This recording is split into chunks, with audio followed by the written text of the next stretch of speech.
On the early morning of March 3rd, 2020, an EF4 tornado touched down just miles from campus, destroying homes and businesses and killing 19 people. The students, faculty, and staff of Tennessee Tech rallied together to help their hometown, volunteering for cleanup and rebuilding efforts. Tech loves Cookeville and Putnam County and continues to give back through donations and service to our beloved community. We will lend a helping hand to those in need.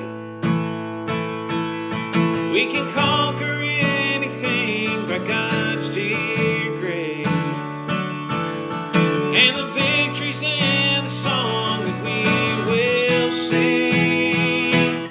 Tennessee strong, yeah, we care for one another. Tennessee strong, our sisters and our brothers. If you knock us down, we'll get back up. We still have faith in God, we trust. That's something you can count on. Tennessee.